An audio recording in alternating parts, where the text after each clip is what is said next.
Next is the Great Northern Plains. The northern plains extend from Punjab in the west to Assam in the east. It covers a total distance of 2400 km. You can see here in this map, this green color denotes the northern plains. These plains are also known as Indo-Gangetic plains. Indo-Gangetic plains, here you can see the Indus plain, Gangetic plain, Brahmaputra plain. Hence, these plains are also known as Indo-Gangetic plains. Rivers which originate from Himalayas carry large quantity of sediments which get deposited in the plains. The rivers which start from the Himalayas due to the melting of the snow carry with them the sediments, and these sediments get deposited here in the plains. So these plains have thick fertile soil. Due to favorable climatic conditions, adequate water supply. Adequate means sufficient. Sufficient water supply, fertile soil. This region has also been the birthplace of one of the most ancient civilization in the world. Ancient means old. That civilization is known as Indus Valley Civilization. Now, what is Indus Valley Civilization? First, let me define what is civilization. Civilization means that people began to live together in a particular area.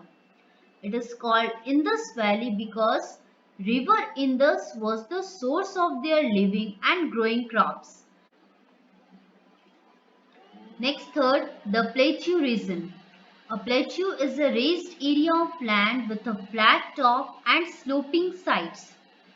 India has three main plateaus. Here you can see first the Deccan Plateau. It is triangular in shape and is surrounded by Western Ghats in the west and Eastern Ghats in the east. Second, the Choda Nagpur Plateau. It covers the most parts of Jharkhand and some parts of Odisha, West Bengal and Chhattisgarh. Third is the Malwa Plateau. It lies in the western part of Madhya Pradesh. In this map, you can see the location of these three plateaus. Next is the Great Indian Desert. The Thar Desert lies in the northwestern part of India. It covers mainly the state of Rajasthan. Here you can see in this map, this is the Thar Desert which covers the state of Rajasthan. To the northwest of the desert flows the river Satluj. To the east is the Aravalli range and to the south is the Rann of Kutch in Gujarat. You can see the location of these places in the map. Next is the coastal plains. There are two coastal plains in the southern part of India. That is the western coastal plain and the eastern coastal plains. This is the southern part of India. Here you can see in this map. This is the western coastal plain and this is the eastern coastal plains. The western coastal plains lies between the Arabian Sea and the Western Ghats on the west coast of India. It stretched from Rann of Kutch to Kanyakumari. Here you can see this is the western coastal plain. It starts from the Rann of Kutch in Gujarat to Kanyakumari in the south.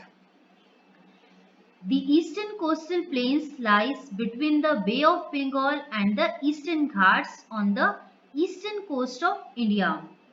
They stretch from the mouth of river Ganga to Kanyakumari in the south.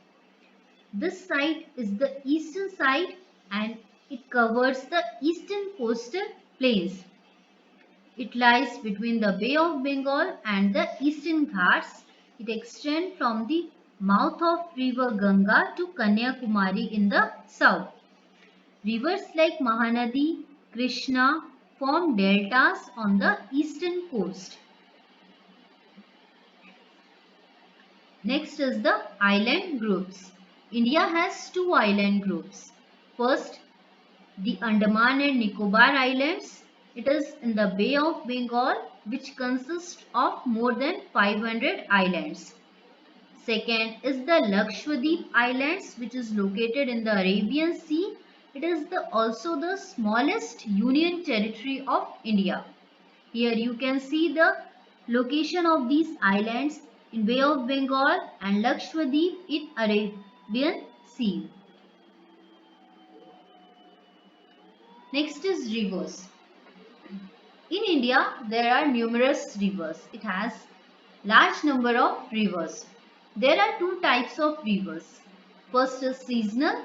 Seasonal means rivers which receive water from rainfall. Example, Krishna, Mahanadi river, that is the rivers of South India. Second is perennial. Perennial means rivers which get water from the melting of the snow in the Himalayas. Example, Ganga, Yamuna, that is the rivers of North India. Here you can see some of the rivers in this map. The location of the rivers you can see, likewise Ganga, Yamuna, Narmada, Tapti, Godavari.